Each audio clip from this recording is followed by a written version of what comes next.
হতাশা মাদক দিয়ে দূর হয় না। হতাশা দূর হবে, বলে দিব, তিনটা জিনিস, মাত্র তিনটা। কয়টা ভাই?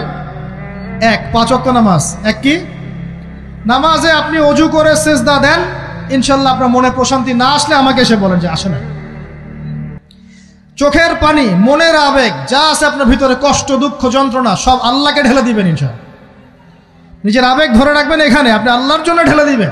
মানুষকে আবেগ দেখা কি লাভ? মানুষ আপনার চোখের পানির মর্ম বুঝবে? মানুষ কি মানুষের চোখের পানির মর্ম বুঝে?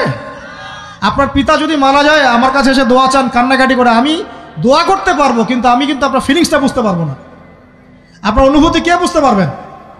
আল্লাহ পাক আপনার ঘাড়ের রগের চেয়েও কাছে আছেন। সুবহানাল্লাহ, সুবহানাল্লাহ। আল্লাহ পাক ঘাড়ের রগের চেয়ে কাছে আছে।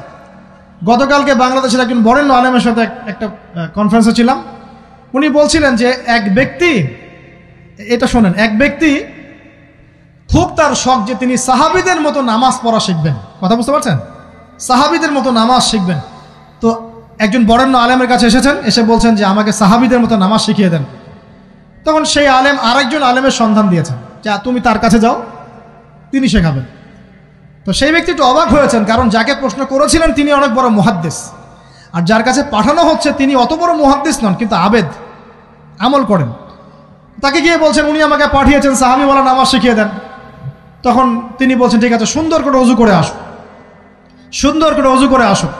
অজু করার সময় খালি খেয়াল রাখবা যে আমি অজু করছি শুধু আল্লাহর সন্তুষ্টির জন্য। কি খেয়াল রাখবেন? অজু করছি শুধু আল্লাহকে রাজি খুশি করার জন্য অজু করছে, আর কোনো উদ্দেশ্য নাই আমার। অজু করতে যাচ্ছে, তিনি আবার বলছেন দাঁড়াও, শুধু আল্লাহকে রাজি খুশি করার জন্য অজু করো। আবার শুরু করছেন, আবার বলছেন শোনো, শুধু আল্লাহকে রাজি খুশি করার জন্য অজু করো। এভাবে বলতেই আছেন, নামাজে দাঁড়িয়েছেন, দাঁড়ানোর আগে বলছেন শোনো, শুধু আল্লাহকে রাজি খুশি করার জন্য নামাজ পড়ো।